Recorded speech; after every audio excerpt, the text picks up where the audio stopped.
बाल झड़ रहे हैं, डैंड्रफ है, बहुत ही खुश्की है, इससे बचने के लिए बहुत सारी जड़ी बूटियां हैं। हड़बेहड़ा, आंवला, शिकाकाई है, ब्रह्मी है, जिनको मिक्स करके अगर लगाया जाए तो बालों की इस समस्या से निजात हासिल की जा सकती है। तो MSG प्रोडक्ट वालों ने हमारी इस बात को सुना है और जोड़ी लेके आए हैं, शैम्पू 7-7 और तेल 9/9। हमने लगाया है, हमें रिजल्ट मिला, आप लगाओगे आपको मिलेगा।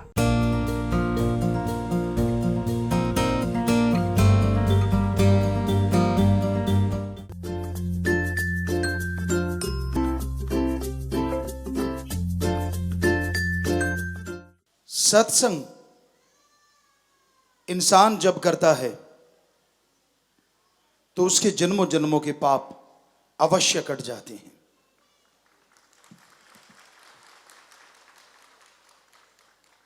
सत्संग संग का रंग लाजमी चढ़ाता है। इंसान जैसा संग करता है उस पे उसका रंग जरूर चढ़ता है। किसी संत ने यह कहा है, जैसा करो संग वैसा चढ़े रंग। और एक और दोहा शेयर, अगर पास अग्नि के बैठोगे जाकर तो उठोगे अपने कपड़े जलाकर। अगर पास अग्नि के बैठोगे जाकर तो उठोगे अपने कपड़े जलाकर। अगर पास फूलों के बैठोगे जाकर तो उठोगे कपड़ों में खुशबू बसाकर। आप किसी दिन सर्दी के मौसम में आग के सामने बैठ जाते हैं। तपिश अच्छी लगती है सर्दी में, आप आग सेक रहे हैं, अलाव जल रहा है और अचानक हवा का झोंका आता है और आपका कपड़ा उड़ के उस आग पे लग जाता है। आग ने क्या करना है? आपके कपड़े को जला के राख कर देना है, क्योंकि आग की यह स्वाभाविक आदत है। किसी और दिन आप फूलों के ढेर के पास हैं, बतिया रहे हैं, बातें कर रहे हैं, फिर से हवा का झोंका आता है, आपका कपड़ा उड़ता है और फूलों के ढेर के ऊपर लग जाता है। फूलों ने आपके कपड़ों में खुशबू भर देनी है, यह उनकी स्वाभाविक आदत है। उसी तरह जैसा करो संग वैसा चढ़े रंग। अच्छे नेक लोगों के पास बैठते हो, अच्छी बातें सीखोगे, जिंदगी में बहुत तरक्की करोगे, इंसानियत में, मानवता में बहुत आगे जाओगे। पर किसी बुराई का संग कर लिया तो आपके अंदर बुरे विचार चलते रहेंगे। ये इंसान की फितरत है, आदत है। जो सुनता है, जो देखता है, वो दिमाग में फिट हो जाता है। जैसे ये कैमरा लगे हैं, ये रिकॉर्ड करते हैं, लेकिन इनको रिकॉर्ड पे लगाना पड़ता है, इनको पावर देनी पड़ती है। कोई इनका स्विच ऑन करता है तो ये कैमरे रिकॉर्ड करते हैं। लेकिन ईश्वर ने हमारे अंदर जो दिमाग नामी कैमरा दिया है, ये सिर्फ कैमरा नहीं है, सुपर कंप्यूटर कहना भी बहुत छोटी बात है। ये दिमाग इतना पावरफुल है कि इंसान को कुछ करने की जरूरत नहीं। आपने जो देखा, आपने जो सुना, ऑटोमेटिकली रिकॉर्ड हो जाता है। गर्मी हुई, इधर से आपकी बॉडी में, आपकी शरीर में तरंगे जाती हैं, पसीना छूट जाता है, जो आपकी बॉडी को गर्मी से बचाता है। सर्दी लग रही है तो आपकी बॉडी में हीट पैदा कर देता है। कहने का मतलब, इस माइंड में बहुत पावर है, बहुत शक्ति है, लेकिन इसे समझेंगे तभी जब आप सत्संग करेंगे। और ये रिकॉर्ड करता है। अब अच्छे लोगों का संग, सत्संग कर रहे हो, राम, अल्लाह, वाहिगुरु, गॉड, खुदा की याद में बैठे हो, तो ये रिकॉर्ड कर रहा है। और ये रिकॉर्डिंग आपकी आत्मा की खुराक है। पर इस कलयुग में, इस टाइम में आत्मा की खुराक खाना बकबका भोजन करना है। राम नाम सुनना बहुत मुश्किल लगता है। गपशप मारने हो, चुगली निंदा करनी हो, लोग मजे ले लेके करते हैं और मजे ले लेके सुनते हैं। पर मालिक की बात, रब की बात करनी हो, लोगों को परेशानी हो जाती, मुश्किलें हो जाती। यार ये तो चलता ही रहता है, संतों का क्या है, ये तो बोलते ही रहते हैं। अरे भाई, संत इस दुनिया में सबका भला करने आते हैं। तरवर फल नहीं खाते हैं, सरवर पीव न नीर, परमार्थ के कारणे संतन भयो शरीर। तरुवर पेड़ कभी फल खुद नहीं खाता। सरोवर मीठा समुंदर हो, तालाब हो, झील हो, कभी पानी खुद नहीं पीती, बल्कि उससे दूसरे लोगों की प्यास, भूख मिट जाती है। उसी तरह संत सबका भला करने आते हैं, सबका फायदा करने आते हैं। वो कभी किसी का नुकसान नहीं करते। संतों का काम प्रार्थना करना है, दुआ करना है, प्रेयर करना है। तो संतों की सोहबत करते हो, संग करते हो, तो 84 लाख जन्मों के जो संचित कर्म इस शरीर को भोगने पड़ते हैं, वो कटते चले जाते हैं। आपकी पहाड़ जैसी बीमारियां कंकर में बदलने लगती हैं। भयानक दुर्घटना जो आपके साथ होने वाली है, जरा सी खरोंच में कट जाया करती है। और अगर आप किसी बुराई की सोहबत करते हो, उदाहरण के तौर पे किसी बुरे की सोहबत करते हो, जैसे कोई जुआ खेलता है, अगर आप उसके पास बैठते हैं, जुआ नहीं खेलते आप, लेकिन रोजाना आप नोटिस करते हैं, यार ऐसे ऐसे पत्ते लगाने से नोट 1.5 गुना हो जाते हैं, नोट दुगने हो जाते हैं, ये तो बहुत बढ़िया बात है। धीरे धीरे आपका दिल, आपका मन, आपके माइंड को, आपकी आत्मा को ये मनवा देता है कि हां, जुआ खेलने में कोई हर्ज नहीं।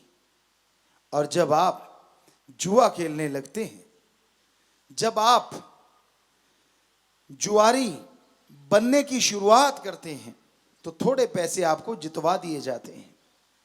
आप बड़े खुश होते हैं कि वाह, मैं तो जीत रहा हूं।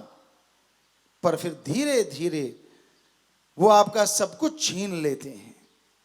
क्या आप जानते नहीं, महाभारत का एक कारण ये जुआ भी रहा है।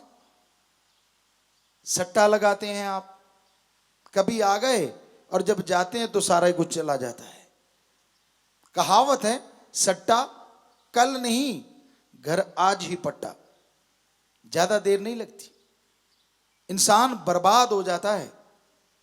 बहुत लोगों को देखा है हमने बर्बाद होते रोते आते हैं कि हमने सट्टा लगा दिया गुरुजी, अब कैसे बचें, अब क्या होगा, तो ख्याल में नहीं रहता उनके कैसे शुरुआत हुई, क्योंकि जैसा करो संग वैसा चढ़े रंग। अब अनपढ़ हैं, छोटे बच्चे हैं, स्कूल में जाते हैं तो संग से पढ़ाई आने लगती, टीचर पढ़ाते हैं, आपका कोई साथी होमवर्क कर रहा है, कोई पढ़ रहा है तो नेचुरली आप भी पढ़ेंगे, कोई शरारतें कर रहा है तो नेचुरली आप शरारतें सीखेंगे। ऐसे ही आप नशे का संग करते हैं, किसी नशेड़ी के पास जाते हैं, उसका संग भी आपको नशा करने के लायक बना देता है या नशा करने की आदत डाल देता है। नशेड़ी तरह तरह की बातें करते हैं। वो क्या कहते हैं, एक सच्ची बात आपको सुनाते हैं। एक नौजवान अपने ताऊ के पास गया, नौजवान को कोल्ड कफ हो गया और जाके कहने लगा, ताऊ जी मुझे कोल्ड हो गया, जुकाम हो गया, कोई दवाई बताओ ना यार। तो ताऊ शराब पी रहा था, शाम का समय था। कहने लगे, बेटा फिक्र मत कर, ये एक पैग मार ले, जैसे तू पैग मारेगा तेरा जुकाम उड़ जाएगा। नौजवान बड़ा हैरान हुआ, शराब पीने से जुकाम ठीक होता है, ये तो मैंने कभी नहीं सुना।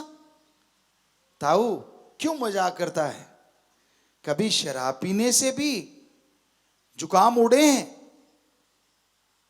ताऊ ने गिलास हाथ में लिया, कहने लगा, बेटा तू जुकाम की बात करता है, अरे ये शराब पीने से मेरा 150 एकड़ जमीन उड़ गया, तेरा छोटा सा जुकाम नहीं उड़ेगा?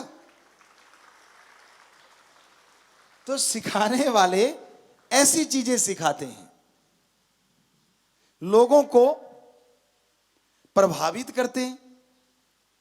अब आप में से जो बच्चे नशा नहीं करते, वो समाज में जाके बताते हैं नशा नहीं करना चाहिए, ये तो बुरी चीज है। उल्टा आपको सुनने को मिलता होगा, हमें मिला करता था। क्या कहते हैं लोग, अरे यार भगवान ने शराब बनाई है, आप पीते नहीं, भगवान आपको पूछेगा मैंने बनाई आपने पी क्यों नहीं? तो आप उनसे साफ साफ कह सकते हो, बताओ तो सही, भगवान ने शराब कहां बनाई है? ये तो इंसान की ही सब देन है, इंसान ने सब कुछ बनाया है। नशे के जितने भी पौधे हैं प्रकृति में, कई लोग कह देते हैं वो क्यों है, फिर वो नहीं होने चाहिए। तो उसमें तो उस भगवान का बहुत बड़ा रहस्य छुपा है।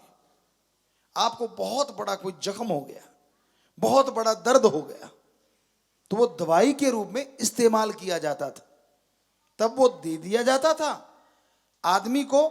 वो दर्द की फीलिंग नहीं आती थी और उधर टंके लगा दिए जाते थे, और वो जड़ी बूटियां नशा नहीं होती थी, वो एक दवा का काम करती थी। उसको अलग अलग तरीकों से रगड़ के, कुछ डाल के, कुछ बना के आप नशा बना लेते हैं। तो फिर आते हैं सत्संग पे कि इंसान सत्संग करे तो अंतःकरण की सफाई होती है, वरना इंसान को दुख परेशानियां घेरे रखती है और संग का रंग लाजमी चढ़ता है। नशा करने वाले के पास बैठने वाला जरूर नशा करता है, जुआ खेलने वाले के पास बैठने वाला जरूर जुआ खेलता है, चुगली निंदा करने वालों के पास बैठने वाले चाहे सुनते ही हों या थोड़ा थोड़ा सिर हिलाते हों, पर एक दिन आता है वो भी चुगली निंदा शुरू कर देते हैं। इसलिए सोहबत संग अच्छा करो। आप यार दोस्त इकट्ठे हो जाते हैं, आप उम्र में छोटे हैं और कुछ दोस्त आपकी उम्र में बड़े हैं, और आप बड़े वालों की बातें सुन के बड़े प्रभावित होते हैं। वो आपको सिखाते हैं, यार तू तो किसी काम का नहीं, तू तो बिल्कुल ही शर्मिंदा इंसान है, तू कुछ नहीं कर सकता जीवन में। क्यों? क्योंकि तू जरा सा नशा नहीं ले सकता।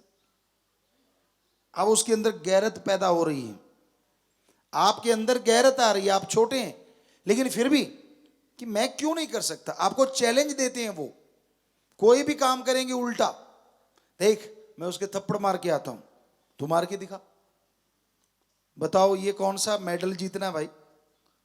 लेकिन आपके अंदर फिर वो उनके अपने आदमी होते हैं। थप्पड़ मारा, वो आगे से बोला, आंखें दिखाई, वो चल गया।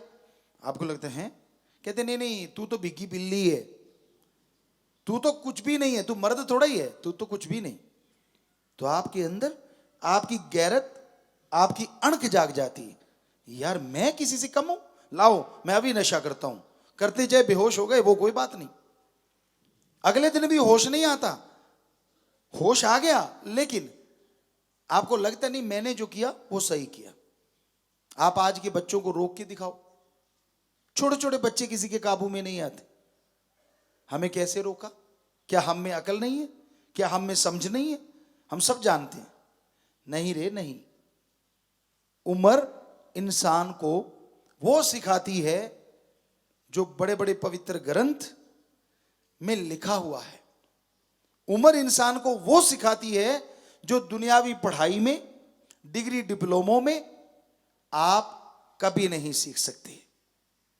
जैसे जैसे एज बढ़ती है, जैसे जैसे उम्र बढ़ती है, उम्र के साथ इंसान का दिमाग बहुत कुछ सीखता चला जाता है।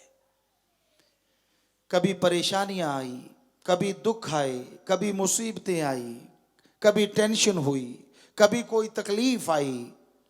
जब आप उनसे निकल गए तो बहुत कुछ सीख गए। पर आपके बच्चे छोटे हैं, उन्होंने इस तकलीफ को महसूस नहीं किया है। वो नहीं जानते कि ऐसी मुसीबतें भी जिंदगी में आती हैं और इन मुसीबतों से कैसे निकला जाता है। तो इसलिए आप उनके गाइड बनते हैं। तो नौजवान पीढ़ी से हम यही प्रार्थना करेंगे, अपने बुजुर्गों का संग कभी ना छोड़ो, क्योंकि उनकी जिंदगी के तजुर्बे से आपको बहुत कुछ मिलने वाला है। ये नहीं है कि वो एकदम आपको सब कुछ बता देंगे, बात पे बात याद आती होती है। आप जब कोई कार्य कर रहे होते हैं, कई बार उनके माइंड में तब वो बात ख्याल में आती है, तब एक्टिवेट होता है और तब आपको वो राय दे देते हैं। उनकी राय जानो, फिर आप अपना माइंड अप्लाई करो, फिर देखो कि अगर उनकी राय सही है तो जिंदगी में लागू कर लो, और आपको लगा कि डाउट है तो मत लागू करो, लेकिन उनकी बेइज्जती मत करो। आखिर आपके जन्मदाता हैं। कहते हैं मां 9 महीने गर्भ में रखती है, पर अगर सही बाप हो, सही से मतलब जो अपने बच्चों के प्रति अपने कर्तव्य को समझे, ऐसा बाप बच्चे को पूरी उम्र माइंड में धारण करके रखता है।